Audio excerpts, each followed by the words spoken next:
to introduce Harry Burgess, who is here today to do the Los Alamos County Annual Report. I have Harry's bio here, and I was going to just read this entire thing, but I think everybody knows Harry and appreciates what a great community team player he is. So with that, I'd like to introduce Harry. Thank you. I've got it, I think. Okay. Great, thanks. We'll do that. Well, good morning, everyone. Thanks for being here this morning. This will be my probably 5th annual report, and it's always neat to reflect on what we've done in the last year. I've got about 39 slides. There's pictures. So if you think about it, I'm going to be jumping through them fairly quickly. The point being that I want to highlight a number of different things that have been going on at the county. And as I prepared this presentation, obviously found out how much. It's a nice reminder for me to look back over the year and see what all we've done. It is focused largely, as Patrick mentioned, on some business opportunities. This is done, this presentation is largely produced through our economic development and our community and public relations offices. They help a lot for me to be able to put this together. So you'll see that focus. I am open for any questions. I am going to try to jump through these because I will respect everybody's time. I understand we're supposed to be done about 9. I'm here beyond that time if anybody wants to stay around or if I'm going late. But if you've got to leave before then, I understand completely. So with that, we'll just jump right in. Our annual report is based on council's priorities. And once a year, they get together and set priorities for county staff. And those priorities are what we focus our big goals upon. It doesn't supersede the provision of services on a daily basis. And if you think about it, about 80% of our effort is doing just that, those daily services, everything from fire to police to recreation, all our various services. And then the priorities often come on top of that. And we're going to focus on those priorities today as they are the things that drive our vision for the community. In those priorities, we have 3 major priorities. The first being economic vitality and financial sustainability. We have about 15 or 16 sub-goals, but council has gone through and highlighted 4 of those, which were the primary focus for the county during the last year. The first 2 are listed here. One was build the local tourism economy. And the second is revitalize, and eliminate blight in both White Rock and Los Alamos. So for the first priority area, probably the biggest thing we've been working on for the past several years has been the fact that the new Manhattan project came to town, new Park Service unit, and that made the case that we had 3 in total. And so we focused on this Gateway to National Parks theme. We focused specifically on the development of the Manhattan National Historical Park. And now we're taking that and pushing it into an overall tourism focus. And so this was actually a really neat project. I know everybody's seen it driving in, and how many of you have seen somebody standing there getting a picture taken by our bathrooms? It was a great, easy use of resources, but that's what it is. It's been a great entrance to the community. The problem is, once they get past that, often they get into downtown and go, okay, now what? So we did go through a process of engaging a firm to develop some a wayfinding plan for us. And these are just a few examples of what was ultimately assigned to them to produce in the final form. We anticipate looking at some funding in our next budget cycle to start implementing the placement of these various signs around town, with the focus being people coming from out of town. How do they get to park in a downtown area, to get to the various Park Service units, also enjoy our businesses, keep people downtown, and benefit from the fact that we have tourism coming to town. So you come in, you drive today, and there's a lot of various messages. The whole purpose here was to be focused in that message so that people could find where they needed to get to and provide a little bit more clarity to that. Most important to this, not most important, but a big part of this was working with the laboratory. And I just spoke to the new the NNSA lab manager 2 days ago, and we talked about the fact that they still have an interest in closing the lab for security purposes, and they have for many years. Yet this is the one unique community for the design folks we worked with. They had never worked with a community that had a national laboratory that allowed access through it. And so to get our tourists to the Valle or even to the ski hill, clearly the easiest route is through the lab, and how do we work with them? Through this process, we worked with lab management to look at the signage even at the VAPs, the visitor access points, so that it's a little bit more clear, and hopefully will be something that we can facilitate that experience for folks going forward, so that it's not a little bit overwhelming presence there as they drive up to the laboratory and they think they're going somewhere for tourists, and then all of a sudden they see people in uniforms. So we're trying to mitigate that experience as well through this overall project, but it should support our tourism economy by having obviously a better way for people to find things around town. Being the lab, because my wife and I were from the Midwest, and we moved out here about a year and a half ago. Mm-hmm. And so in the Midwest, one thing that Los Alamos is really known for is the Manhattan Project. Mm-hmm. So, and it's a big thing because it happened during the World War II. So I would suggest that if you haven't, that you would look at a way to market that, because all over the United States, that's what Los Alamos is really known for. Okay. Is Thank you for what that. happened during World War II. Thank you for that introduction to the next topic. No, seriously, that's a good point. The Park Service can't advertise themselves. They can't spend money on that. The Park Service cannot. And so it is often up to local communities to do that very thing. I've had the experience in Silver City, as well as Carlsbad with local Park Service units. LTAB monies, the lodger's tax monies, are typically used to market for any sorts of tourism recruitment efforts, but specifically for communities with Park Service units. That's often something that we can do in partnership with the National Park Service. Just coming from other parts of the country, it's like Los Alamos is known as the city that was created by the government because of the atomic bomb. Mm-hmm. We should really need to market that, because that will attract the tourists. I know when we came here on vacation, that's the only reason why we came here. Mm-hmm. And that's the driver of our tourism economy. It's a very good point, and what we've done, just the first step in this, is to create a brand. We got to have something to sell. And this, as you'll see, are our three, it's supposed to represent our three local parks. Okay, we've got the benefit of a historic park, we've got, it's all history in some way, but we've got the historic, the cultural, as well as the natural. Okay, historic or technical even. We've got three different interests. So people who come to national parks sometimes come for the natural beauty, sometimes come to look at our history. We have tried to package these, and we'll be promoting further the community as a gateway to those three national parks for that very reason. Other local attractions blend into that tourism focus as well. This was taken yesterday when I went up the ski hill. I wish it was. But we've been working with other local entities that have tourism draw across the spectrum. And in fact, the county had asked for participation from the community in a tourism working group. We had 20 individuals volunteer to do that. Some of them are here in this room today. We've really appreciated their efforts and their input, because we're trying to bring all those various elements together in a campaign to attract people to the community.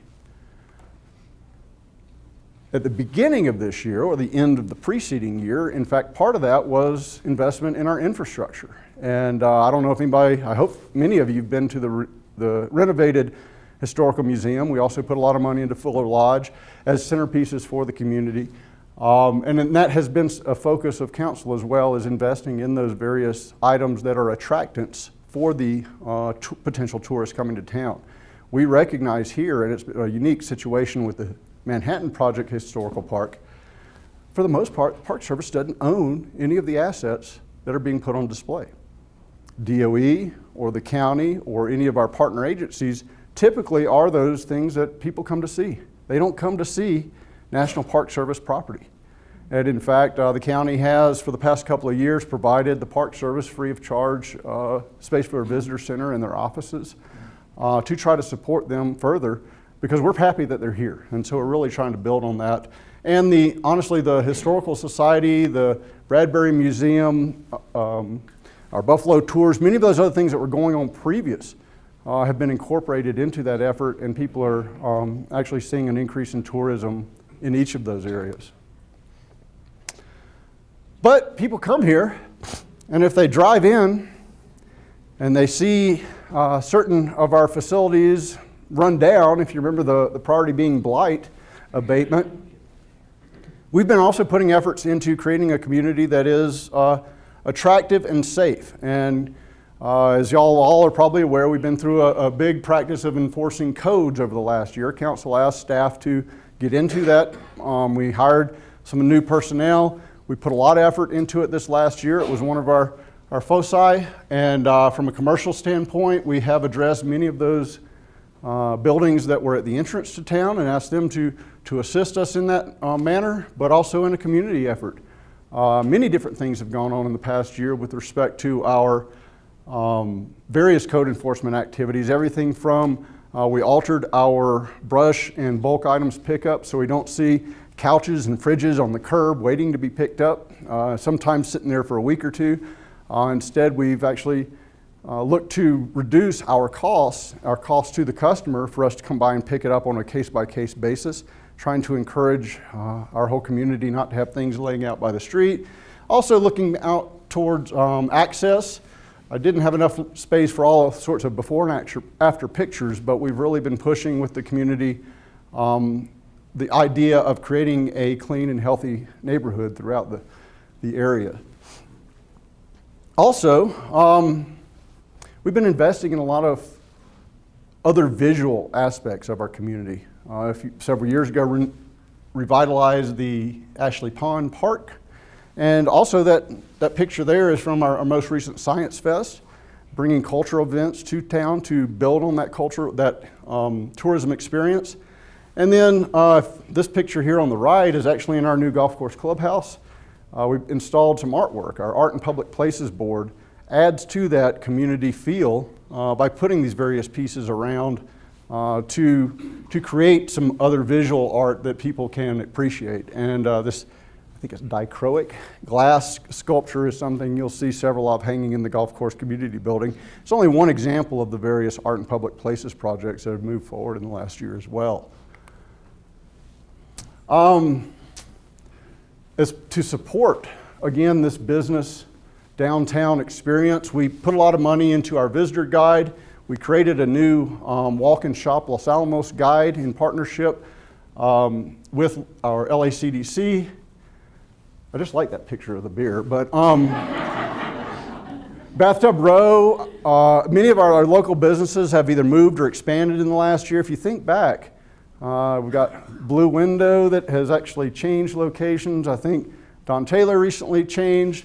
Bathtub Row expanded, put their patio out there. We've seen a lot of various investment. Uncorked, Surfy's is now running that. It's a lot of different change, but it only exhibits a vital economy as these things are growing. And it's nice to see because we have additional attractions for people to come and actually spend their money. That's a big part of our objective. People used to come up to the hill or come up to Bandelier, see the neat things they had to show them there, and then go back to Santa Fe. The community got about this much out of their visit because they did not buy gas, buy food, stay. And that's the benefit to the folks in this room from a business perspective, and especially to the county from a revenue perspective, is we need to get people to stay and spend their money here. And so by expanding the opportunities, expanding the visibility of those opportunities, and then also consciously working to support these various businesses, we're hoping to create a better environment for the businesses to survive and then to attract more tourists. Down here in the bottom right, you see two different companies represented. This gentleman, everybody knows Hunter McDaniel with Ubiquity. And on the right, and I'm forgetting his name, Mark Johnson, thank you, from Descartes. Two other spinoffs from the lab that we've supported supported quite a bit, but this is actually a picture from an event where they were both recognized by the governor for their expansion in the business space over the last year. So we've had some good success in this last year from a local economy perspective. The county itself has invested in the development of a new area. This is the extension for 20th Street. Ashley Pond Park's right there. You've probably seen the construction. This is our former Smart House that houses Descartes right now. And right here, it's kind of hard to see, but is the Canyon Edge. And so we've took this property that the county, we first had to buy some land off of CenturyLink to create an area that was big enough for us to subdivide into 6 parcels here, with 2 up here, one actually on Trinity, the first retail frontage that we've actually been able to provide in many years. We've subdivided it. It's now out for bids for prospective businesses to come in and develop. We'd hope to create a mixed-use business, commercial / mixed-use area, depending on the interests of folks, but that is currently marketed right now. The county invested $1.3 million to subdivide it, put in the infrastructure, put in the streets, and we're hoping that that's going to be a catalyst for some growth in the community as well. Part of our getting the word out, just like with the parks, is our own branding efforts. Everybody is familiar with the county having gone through its recent branding efforts, and our focus now is to actually engage the community, the businesses, the people in town with this, to educate them about our brand, what we're trying to do with it, and why they should be supportive of it. Because when people come to town, we want our community, we want our businesses, we want the person walking down the street to understand what we're trying to do and bringing others here. But also when they're asked, what is that thing in the middle of 15th and Central, they can actually answer that question. So we've had a lot of effort to get the word out about that. You can see, I think 2 of the 3 folks shown are here today, so it's a group effort. This looks like an impending doom here, but this is some filming that went on in the recently and was just released, if you're familiar with the film Only the Brave. It was filmed up at Pajarito Mountain. It was kind of neat. We had several days when they were doing filming up there, and one day in particular you could watch this. They were trying to shoot a scene of the plane actually dropping on the flames. The flames are computer generated, but this plane came over Pajarito Mountain like 5 times in a row, and we were all sitting there watching it from the balcony just do its thing with that helicopter doing the filming. It was kind of an interesting effort. But we've had quite a bit of film production here. It's always neat to see that show on TV where, oh, I recognize that place. I mean, if anybody's looked at, I watched Godless, I turned it on because it was filmed here. And then you get into the story, and we've seen that with Longmire, Only the Brave. There's a long list that I can't repeat to you, but there's been a number of filming opportunities here, and that only adds to the tourism factor, because when people see that, I'd like to go there. They know a little bit about it, and it's we're trying to capitalize on that as an attraction for others to come back. So that was one area that we focused on, big picture. Excuse me. The other one, we talked about financial sustainability and economic vitality. The next big area is quality of life. That's something that affects all of us. And the priority for the quality of life area was housing. We've heard a lot about housing. The lab has begun a hiring cycle approximately 2 years ago. I think last year they hired approximately 1,000 new people, and that has created a great demand on our housing needs around the community. We have had new starts in housing, something we haven't seen for many years. There were some years where we had like 6 new houses built. And if you've ever lived in other communities, that was a very small number. It doesn't show well for the stores that want to move here because we're not growing. When we've been at 18,000 people for 25 years, there's not a lot of economic prospects there for a big box to come locate here. So we want to show a little bit of growth. Council has had a goal of growing to 20,000 persons by 2020. And we got to have rooftops to be able to do that. And what leads, we believe rooftops lead a lot of that business practice, and we've been told that by various developers. So we have been looking to facilitate housing opportunities along a wide variety of situations. This here is A19. It's a parcel that was transferred to the county. It basically is bounded by the electrical lines on the left, Pajarito Road to the west. And this is New Mexico 4. We have our visitor center right down here. So it's a 60-acre parcel out there that was transferred to the county for economic development purposes. We have engaged a developer out of Albuquerque who has a lot of history, Rayleigh Homes, if you've ever heard of them, and doing a lot of construction. So they've got a subset that does land development and then the housing development. We have an agreement for approximately 160 single-family residents on this 60 acres. And they're going to be built over time. It is market-driven as to how quickly they build them out, but they've been working to get construction started this spring. Their goal is to have their model done by the end of this next calendar year. So that's only one example, however. We have, let me, did I put them out of order? No, okay. One other recent agreement was with a developer to build 150 apartments on the former Lasso site. If anybody's familiar with that, it was the site office for the lab. It's just east of the hospital. And if you know where Alpine Laser Dental is, there's a little road beside them. And that road goes down to a lot that's about 12 acres in size, has canyon views, is segregated behind the houses there that are along Trinity and the businesses there, and is a great opportunity for a little development. This is not a picture of that, unfortunately. That is a second. So we've got single-family residents that we achieved in the last year, market rate apartments with this desired growth, and now just this week, in fact, the council approved a new development, which is an affordable housing development, and that is something that our community has missed for many years. We have heard many different stories of individuals commuting up here to work in a variety of our jobs, everything from our public safety to our teachers to our service sector. Many people live elsewhere and commute. Often they'll bring their kids and they enroll them in the local schools because it's open enrollment. And we felt that this was a great market to tap.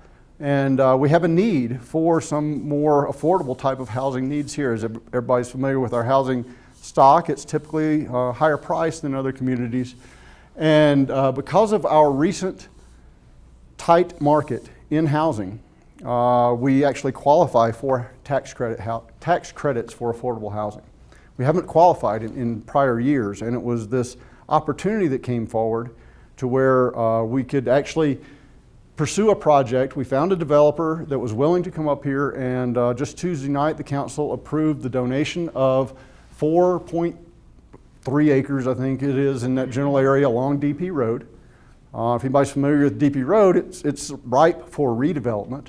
And the county had already decided to put infrastructure down the roadway itself to help aid in development. And so kind of everything came together at once with someone interested in doing some affordable housing here, our eligibility for tax credits, and the availability of this parcel.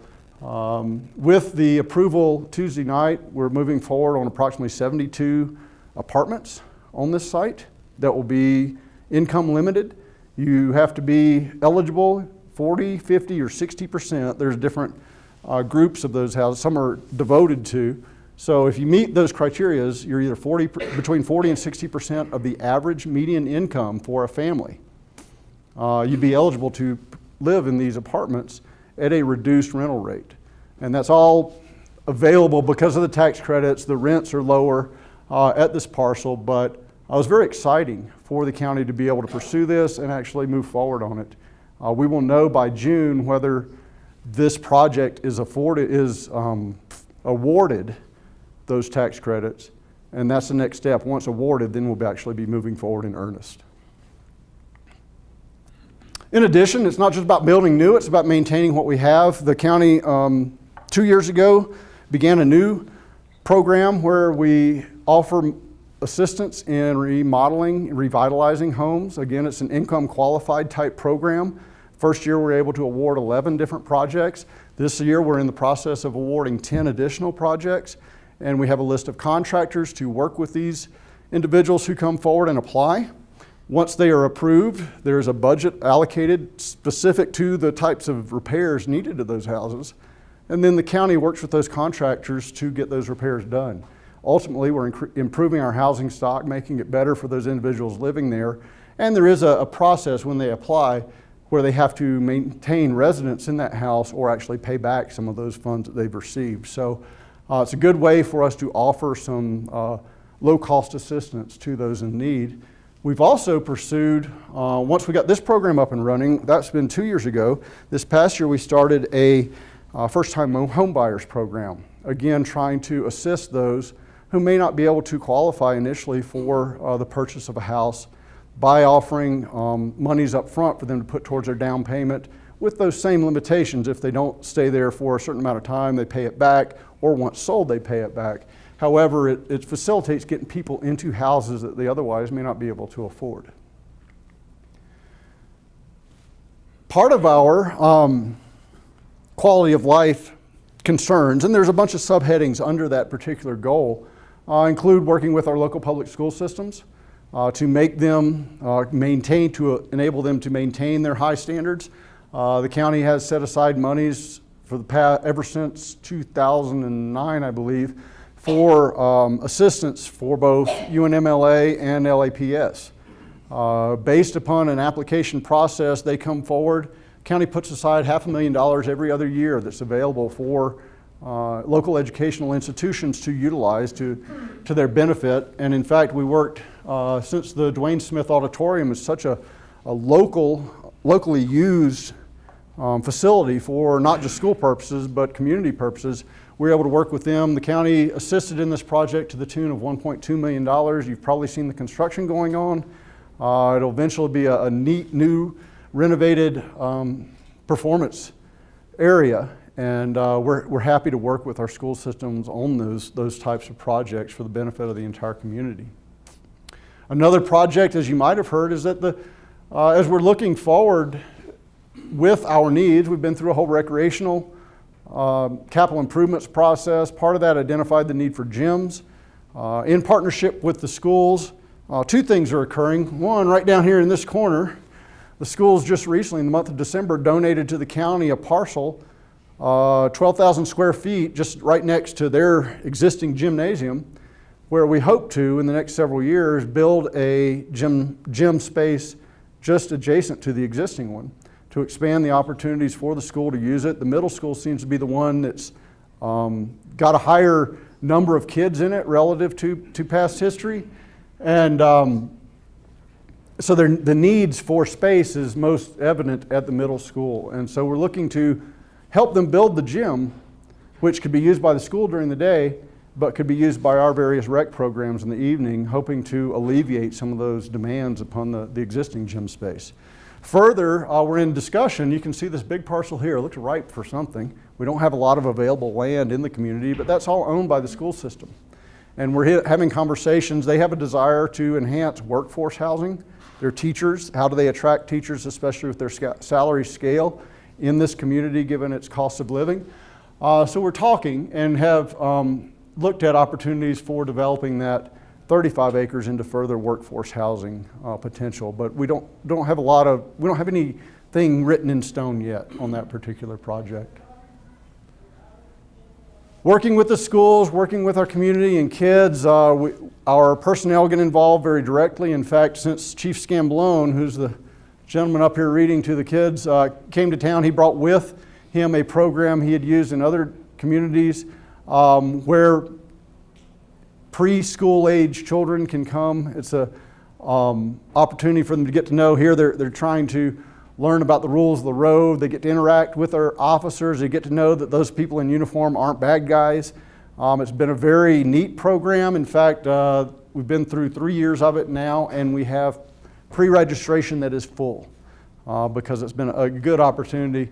We've also worked at varying times. You can see we've got they're working with the bomb squad here we do a lot of presentations at the school, again, to get the kids to be able to interact with our officers. In fact, we have 3 dedicated officers to work with the schools, are known as school resource officers, and during the school year, they're present on campuses as well. And that just helps us work with the school. We have that relationship when something occurs that needs our help, and it also helps the schools as well in managing their needs. So we've been a very strong partner, and we want to continue this by the addition of these programs and others that are yet to come.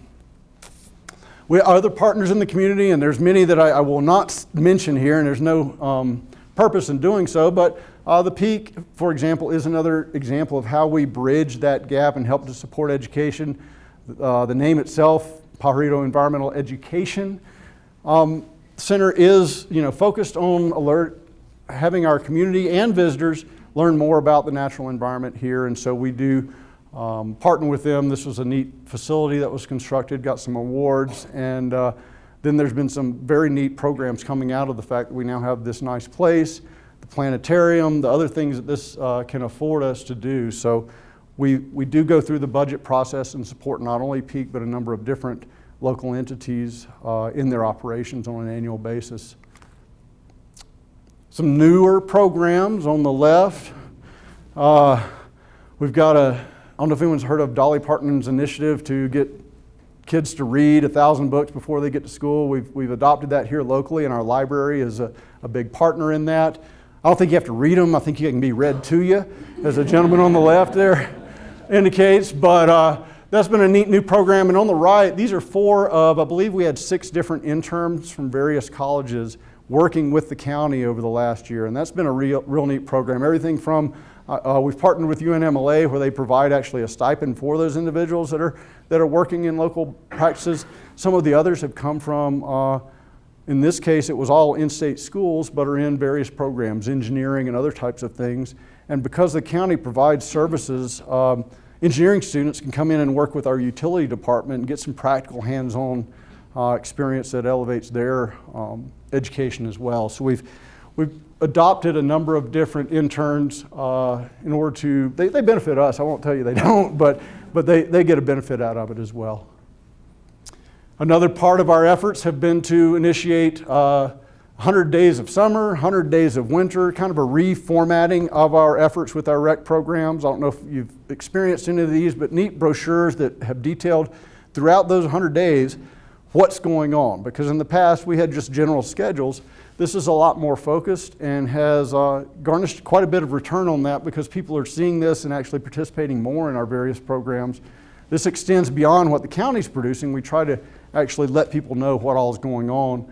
And then down at the bottom, the aha moments is just a spin-off of our branding effort, and that is to get people to understand every day we have an aha moment. We learn something new. People coming up here often go, aha, it's not, this is a beautiful place. It's not just a laboratory, as many people look at this area who have never been before. And so people come, our own employees, learn something. We try to capture those aha moments as part of our publicity campaign going forward. Also, in a quality of life perspective, the council went through, as I mentioned, a capital improvements process where they wanted to find out, 1, look at our resources, but 2, we did pursue a bond election, which failed, but without going to the taxpayer for additional revenue. Instead, council looked at their available monies and did approve moving forward with 4 specific projects. These projects were approved, I believe, December 5th. But we've got 4 projects that will be seeing a lot of activity in the next couple of years. One is a splash pad illustrated here. We're also looking at our golf course, which has been in need of renovations, particularly from an irrigation point of view. We've got it's now termed as a kiddie pool, but an expansion at our aquatic center, which again had been out there for many years, looking at opportunities to do. And then, now I'm missing the 4th one. Thank you. Another project that the ice rink itself has been a point of discussion, but the issue has been we've had very small locker rooms down there, and for all the various teams that come to play there, we weren't really meeting some Title IX requirements as we had different teams coming and going. We're looking at expanding and renovating the lobby area, the restrooms, as well as the locker rooms down at the ice rink. So those 4 projects will be moving forward. We've tried to time them in such a way that we can still maintain services while we're doing the construction, but also looked at each one. This will probably be the first one to occur, the splash pad, because it's the least involved of those projects. But then we've looked at things such as the ice rink. We've got it timed so that we could hopefully get construction done, not in this next summer, but before the following season. We will have 3 or 4 years of construction before all of those projects are complete. But there'll be neat new additions, not only for tourists, but obviously for folks living here will be the beneficiaries of those various projects. Then the county operates a green team. These are volunteers internal to the county, our current employees who have an interest in promoting sustainability issues. You've probably seen the The pots down in White Rock this last year, the green team actually took their own time and developed a demonstration garden. The sign talks about all the various plants that are out there, and it's just another neat new way. This is adjacent to where the visitors go sit under that shade before they go out to Bandelier. So it's a great opportunity for people to learn while they're just waiting between those timed 30-minute intervals of the buses running out there. Canyon Rim Trail was expanded late last year, but this year we obtained a grant from the Department of Transportation to actually put a underpass under 502. And that underpass is intended to connect the eastern end of Canyon Rim Trail with Entrada Business Park and the trails that emanate from there as well. Because we had people, if you've ever seen them playing Frogger along 502, especially at the rush hour is not a good thing as they're trying to get between the parking area on this side of the street and our Entrada Business Park on the other side. That underpass, if you've been down on St. Francis in Santa Fe, they've been constructing one rather recently. It'll be similar to that, where people don't interact with the traffic running along the road. It'll be much safer. Also part of this, we've been working with various local groups to expand our biking opportunities and mobility issues altogether. The county has been pursuing some mountain biking opportunities, and we're progressing with that now with some issues that have occurred on the ski hill with ownership. But also we were awarded the Bicycle Friendly Community Award just recently, and it's a tiered award. We got the bronze level. We're now in the game. We hope to advance to silver and hopefully gold to recognize the opportunities that are here. Again, we go back, although this is in a quality of life framework, that should help our economic development as well as we try to attract more tourists here for biking opportunities. Another neat thing that went on this year, our DWI Planning Council, which is a volunteer council funded largely from the sale of alcohol. It's a pass-through in this state to local communities. That money that's generated from that tax on alcohol goes towards DWI prevention programs. And this year we took some of that money and actually engaged our transit service for extended hours, so that after our Friday night concerts, after certain special events, we are providing a buzz bus so that you find yourself having a little bit too much to drink. We have the transit there and hopefully prevent any accidents, help improve the safety of our community in doing so. We had a lot of good response to that, and I think especially with the Friday night concerts, we actually ran the buses all the way down to White Rock. People were able to totally avoid driving on those evenings, and it was a neat opportunity. It's been well received. I'll talk a little bit more about the biking. We went through an opportunity. We're looking at a way to connect the existing Canyon Rim Trail all the way over to Canyon Road, going through the community, and ultimately to the Nature Center and the Aquatic Center beyond, so that our tourists and our local folks can actually enjoy the Canyon Rim Trail, interact, get to a downtown restaurant, and ultimately get to all the available attractions within our community as well. We have obviously extended it up to Connect Street now, and we're looking to go further west. We've got some conversations with DOE because of some of the property ownership in that area, a way to find an easement to where we can hopefully connect with either 15th or 20th, at which point we would cross Trinity to actually bring people into the downtown area. And then we've continued our relationship. This is all on the transit side of things with Bandelier National Monument. It's been a great partnership because we're actually capturing all those visitors and stopping them in White Rock, whereas before they could blast right through, go back out without ever interacting with anyone locally. I think we're in year 5 or maybe now 6 this year of that partnership, and it's been a very good one. We actually have videos running on those buses to advise those people of the other attractions that are in the community, so that while we have that captive audience, we can hopefully pique their interest to stay a little bit longer or potentially come back.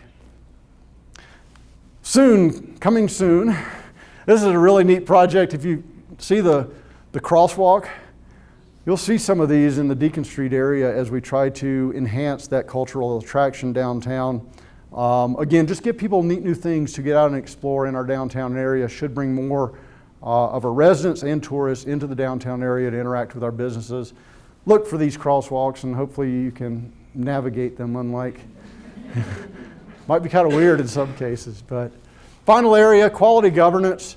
We want to do a good job for the community, and two of the priority areas, one was simplifying our permit requirements, and then the other was implementing our comprehensive plan. Permits, we went through a big effort to bring in electronic management software for our permitting, but that electronic management also makes it more open and transparent as our community members can get on there and look at a variety of things to see, number one, if there's a code enforcement violation out there that's already been recorded, number two, to see where is my permit, and what's the next step in the process. In fact, as another benefit to our construction agencies, they can actually file now their permit applications, including all their drawings, online. They can go back in later and check. They don't have to come into our office to see where they, or even contact us to see where their permit is, see how many approvals it's gotten or still needs. And then it also saves us a lot of effort because we don't have to take a big stack of paper and people don't have to bring it to us in triplicate and take it to the next office for its review and whatnot. Everything in the electronic world has really facilitated our process. We've reduced our permit time more than half in the turnaround from when you bring in a permit and leave. In many cases, for smaller permits, you can get it the same day. And it was taking, we had a minimum, or excuse me, a maximum of a week previously. Our goal is to get those turned around, fence, sheds, and other things that same day. And so that really helps developers, private homeowners, the contractors that work in this community to be more efficient in all their practices. With our comprehensive plan, there was also, we went through and we finally have a comprehensive plan. I think the prior one was 1986 or somewhere in that time frame, and so it was about 20 plus years that we didn't have an updated comprehensive plan. Many people questioned why we didn't, and there have been efforts during the years. We just, as a community, couldn't agree on certain things. So we finally got through that process, which took a lot of effort, but now we've got to take that plan and implement it.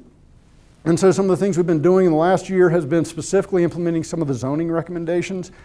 Through that process, the county created a new mixed-use zone, the benefit of which is that we can allow for a broader range of uses on certain properties. And where we had a limitation in the past for citing some housing with some commercial or retail opportunities, this mixed zone actually allows both to coexist. And it's a more modern consideration. Many people with walkable community desires and like, we need to have those businesses located with residences. Otherwise, you don't get the walkability. If you have your commercial area and you have your residential, we need cars.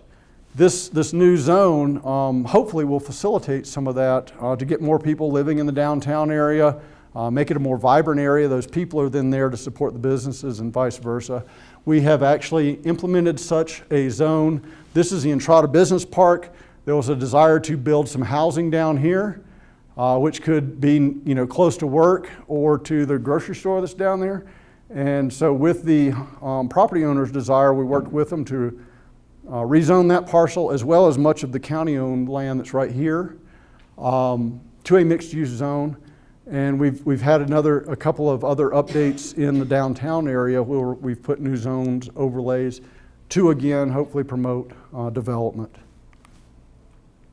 Internally, and this is something that ultimately will affect all our residents, but we've been going through a process of updating our software, our financial software, and it's a huge endeavor. Over the last many years, our existing software was 20 plus years old, and it did our billing and our financial side, but it didn't interact well with the sale of parcels for cemetery lots. It didn't really, the updates were difficult. We went back and found now there are programs that do all the things local governments do in one package. That way it works much more efficient, and it actually facilitates today's electronic transactions, which during that 20-year period, significant changes have been made. So we hope to roll out as of July 1st a brand new internal management software, which is boring as heck for all of y'all sitting here, but it's been a lot of effort internal. And when you get your utility bill, it will look slightly different, but our big goal is that it's correct. And so we're putting a lot of effort on the back end before we introduce that to everybody. So you've all experienced other software launches, and it's a pass-fail type thing, and we hope to have it a good deal. But just know that the county staff have been working diligently towards this, and the next 6 months is going to be quite the push just to get to that point. Similarly, at the beginning of this year, we introduced a brand new website.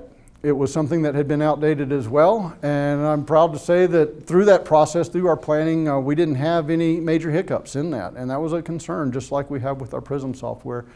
But in updating it, provided a more contemporary look to our web page and also easier ability to find some things. We had some 800 pages on our last web page, which made it very difficult for you to search for anything. Historically, things would you'd get an old version of what you name it, whatever you're looking for, because it's been viewed more than the current version. And by cleaning up these pages, it should be a much better experience for everybody because they don't have those all that big number of pages out there. We reduced everything and hope to make it a little bit more, a bit easier for us to keep up to date as we move forward. Now, we've had the Manhattan Project Park here for several years. Just this past year, there was the creation of a Friends group for that park unit. And although the picture wasn't as good as this one, it was a little fuzzy. Senator Heinrich was here a couple months ago during a time when there was a $10,000 donation to initiate that new group. And so we're looking with the community to again support those National Park Service units, and this Friends group should be able to do the same thing as other Friends groups have for Bandelier and similar types of scenarios. Then finally, just yesterday, this is important because we continue to try to obtain land from the laboratory. Back in 1997, Peter Domenici got a law passed that provided for us to obtain land from the laboratory for economic development purposes. Many of these housing projects have been built on that same land. We've tried to use that land to the best of our ability, but down on DP Road, there has been big swaths of land you've seen cleaned up. If you remember where the Quonset huts were just a couple of years ago, there's a large parcel. It's about 27 acres, if I remember correctly, illustrated here. Everything down to, if you drive down DP Road, you'll hit a fence. I believe it's right here in this vicinity.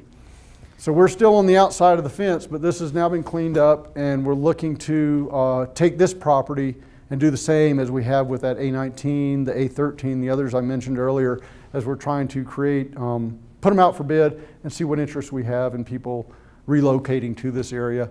The council put aside monies to run, as I mentioned earlier, utilities all the way down DP Road, and the purpose is we want to develop this land. And we don't have a lot of available land due to our topography, so we're trying to capitalize on those few parcels that we do have.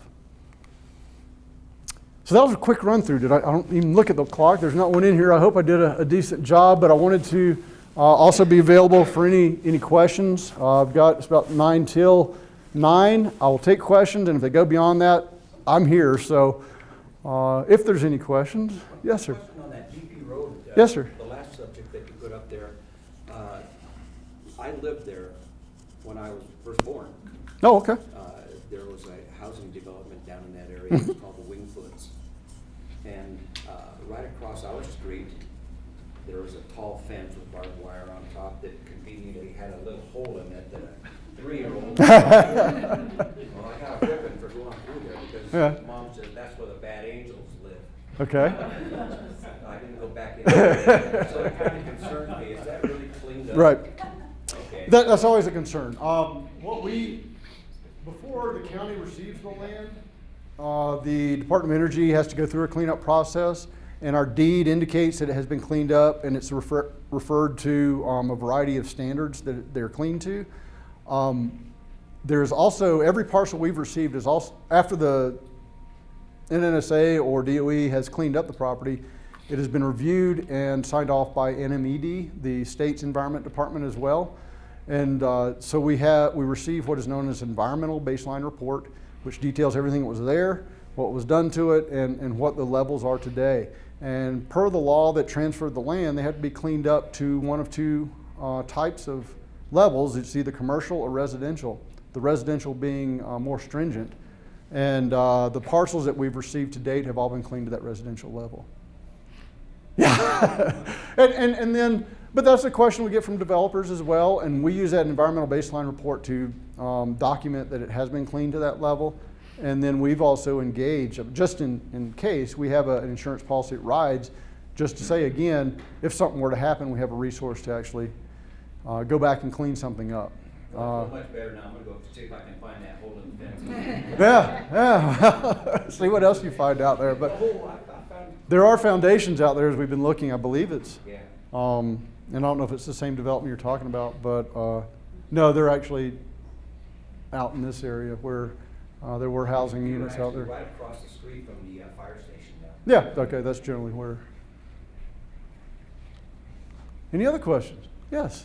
At one time, you were talking about improving Beacon Street, so if we had bus tours and things coming in, they had somewhere to park. Yes. Has that gone anywhere? Right prior to this meeting, I had a little conversation about. No, we've had a variety of conversations with folks downtown who own some property that potentially could be used for parking as we look at, do we need a public parking type of scenario? That was a conversation that came through our wayfinding discussion as well. We wanted to know where we could direct people. And ultimately, the Deacon Street was part of that plan.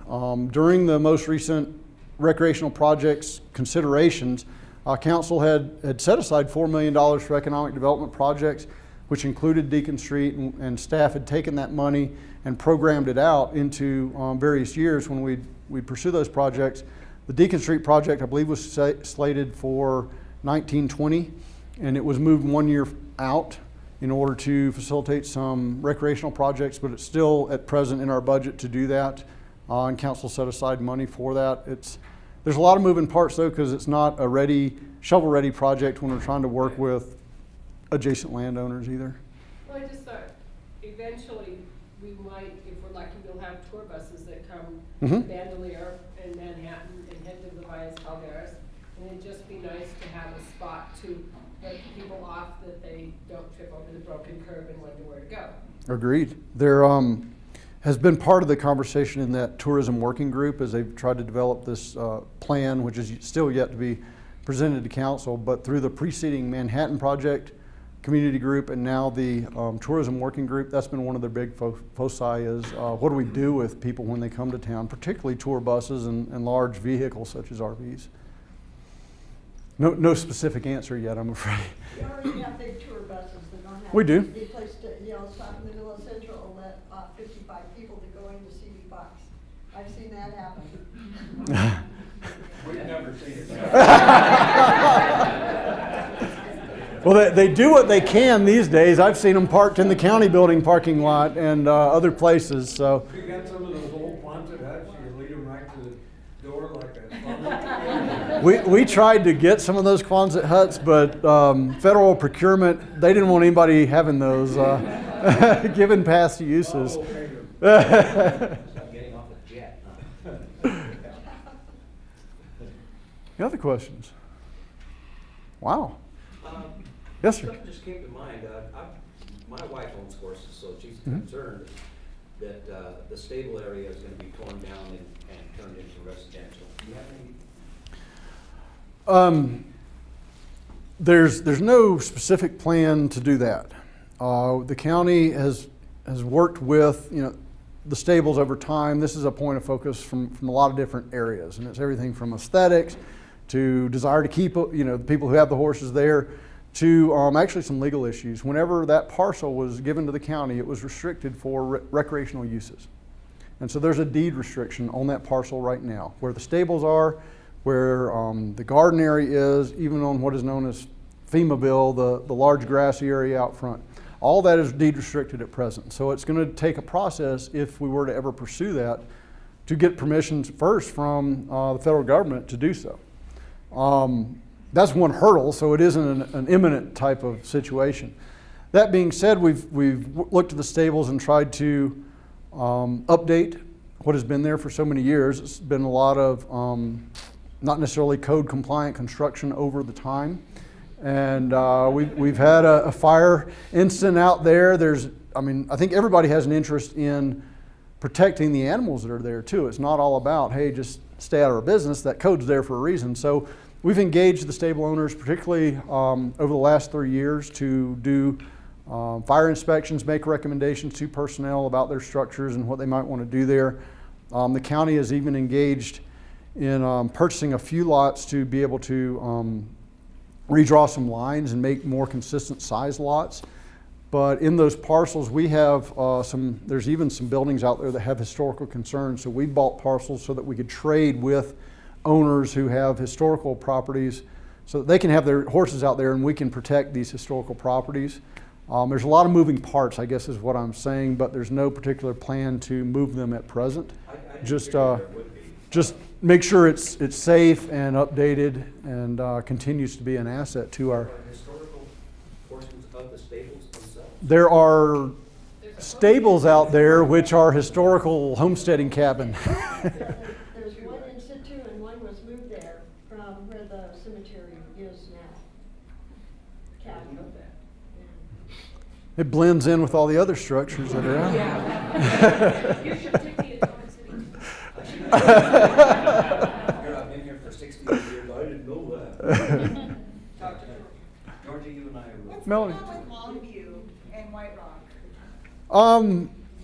Well, there's a couple different, we partner with a lot of different people, and there's a group known as Los Alamos Housing Partnership, who they built a lot of the, what was at the time termed workforce housing along Grand Canyon there in the, I'm trying to remember some of the other streets along there, but they've had projects in the past.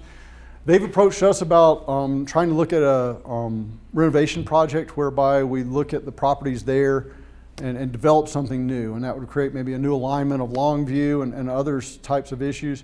The problem, or the only hurdle really, is that there's a number of owners of those properties. And so although they all look the same, there's various different owners, and we've been trying to, with the partnership, consolidate that property so that we have enough basis to do a project, a housing project of that type. And housing is what you're considering? That's been their interest, and they've actually secured, I believe, 2 parcels down there already. So as they progress, that would be their focus. But there is that hurdle of multiple owners in the area. We recently red tagged some of those buildings because of their construction. They do need some attention. So we're trying to do what we can to provide a lever, basically, to get some movement in those properties as well. Great. Well, thank you for your time. I appreciate your attention, and I'll get out of the way.